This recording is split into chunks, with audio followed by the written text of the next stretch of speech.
आज हमारे हमारे वही सौतेली माई के कहे पे मेरी माई बोल रहा है। कमीने यही वजह है कि आज तक तुम सबने उसे अपनी माई समझा ही नहीं। हरामखोर।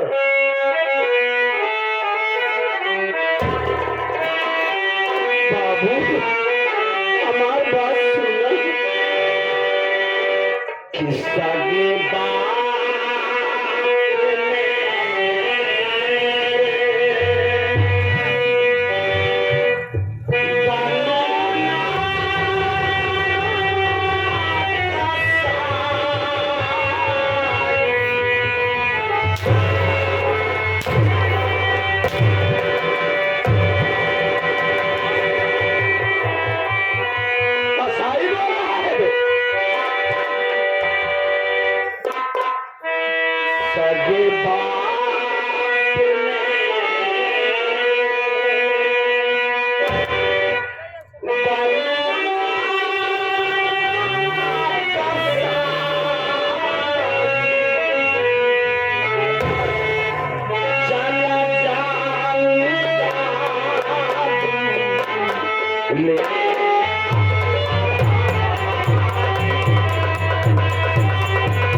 नेतागिरी का पाठ पढ़ा रहा है। बाबू हमका जान से मार गया, हमका जान से मार डाला, लेकिन हमारे भैया के ना मारा बाबू। क्यों? हमार मारी जल रही, हमार भैया बहुत चोट के तब हमार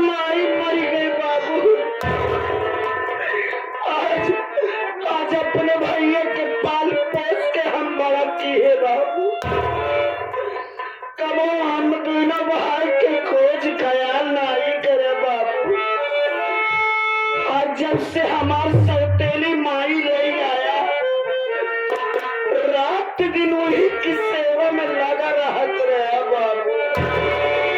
हमारे एक अंतिम और आखिरी बात आराम खोर कह रहा है कि मैं जब से अपनी दूसरी पत्नी लाया, रात दिन उसी सेवा में लगा रहता हूँ। हराम खोर, तुम लोग तो अपनी माई समझते नहीं हो।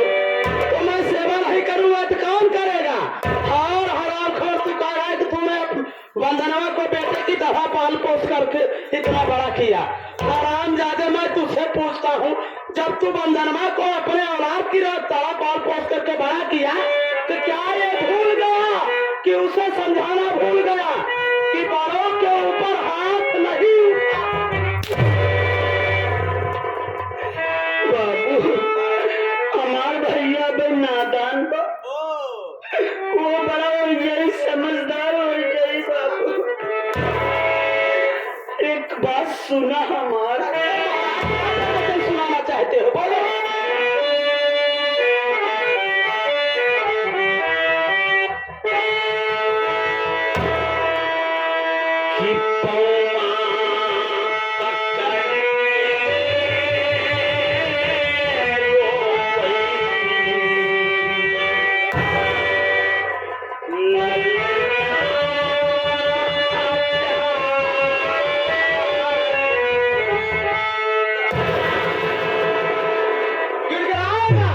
फिर भी आज तेरी एक भी नहीं सुनूंगा।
सम्मानित बड़े भैया जो कि अपना नाम नहीं बताए, बड़े भैया की तरफ से 11 रुपए का पुरस्कार और साथ ही साथ हमारे आदरणीय श्री सम्मानित माननीय श्री हमारे बाकीलाल भैया, जो कि आप बड़े भैया रैनी ग्राम सभा के रहने वाले, आप पर मित्र के तरफ से 51 रुपए का पुरस्कार आप भैया लोग के चरण में बार बार प्रणाम करता हूँ। अगर कोई गलती हो जाए तो गलती की क्षमा किया भैया लोग। आज हमार माई होते तो आज ही दिन देखे के ना पड़ते। कब दूसर शादी जी किया भैया, दूसर औरत कब जी ली आया, वो दूसर मेहरारू के दिल में माया ना आ रहा था। आज भैया की तरफ से बहुत सारी माया, बहुत बहुत धन्यवाद। कह रहा है कि कोई दूसरी शादी ना करे। अरे भाई साहब आए हैं, कह रहे हैं कि आप बहुत अच्छा काम कर रहे हैं। ये देख 11 रुपए मेरे लिए।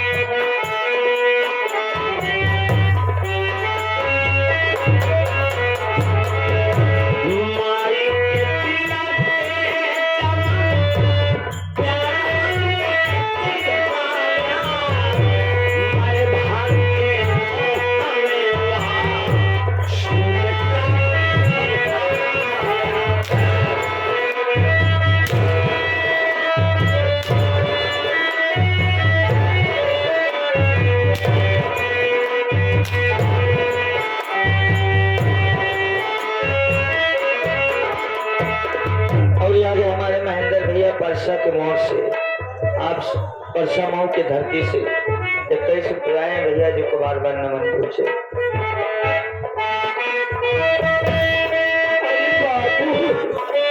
हमार माई जब तक जियत रही तब तक इसी दोनों लड़का के अपने छाती से लगाए रखा था। एकदम राय बात बिल्कुल सही कहा। आज हमारे माई के मर गए के बाद आज हमार मायबा महतारी लई आई के आज जितना प्यार मोहब्बत की है वैसे वसूल करता कभी तूने सोचा है, कभी सोचा है कि ये राम लखन इतना बदल क्यों गया? यही वजह है, जिस दिन से मैंने दूसरी शादी किया यही हमारी दूसरी पत्नी तुम दोनों की निगाहों से हमेशा खटकती रही। याद है हमारे कुंदन भैया और हमारे बुद्धू मिस्त्री जी अभी भी 21 पे आए हैं, साहब जी को बार बार नमस्कार करते हैं।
किया था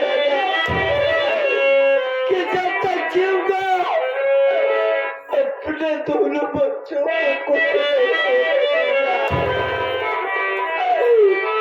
जिस बात को भूल करके आप अपने लिए तो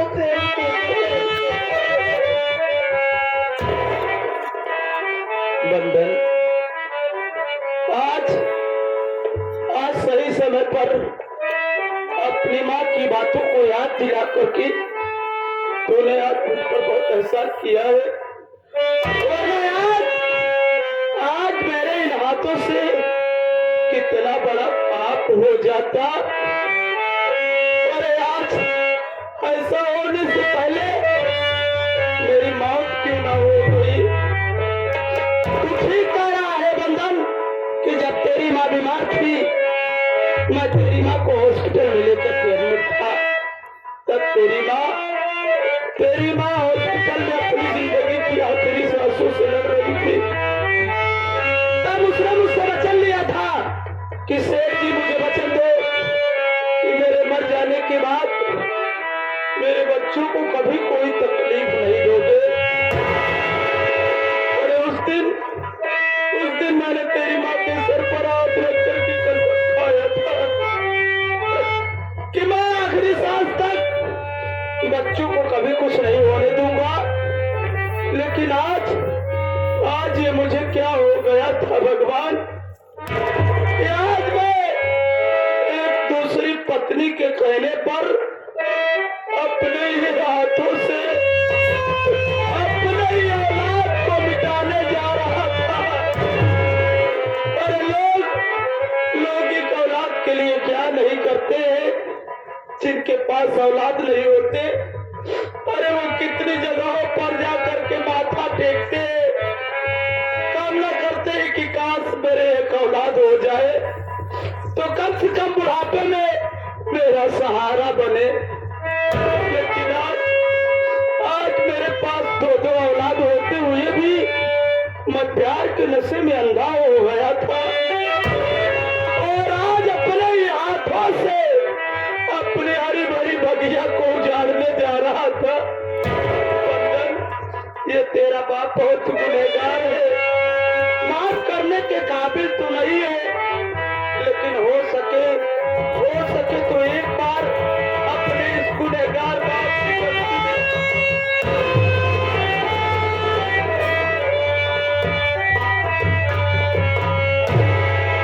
बेटे चंदन, मेरे लाल,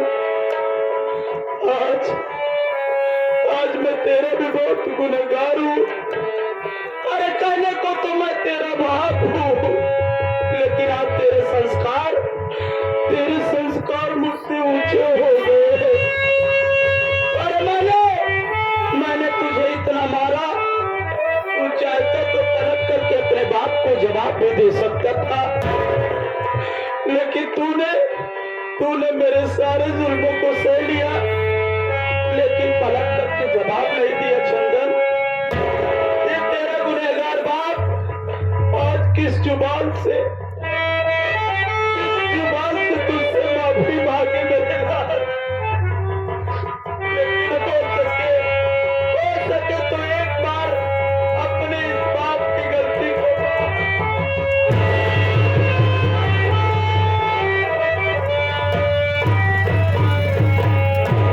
लेकिन बेटे चंदन, आज जब वो तेरी सौतेली माई मुझसे यह कह सकती है कि मैं अपने बच्चों को मार दूं, तो कल को मौका पा करके मेरे ना रहते मेरे बंधन के साथ कुछ भी कर सकती है। इसलिए तेरे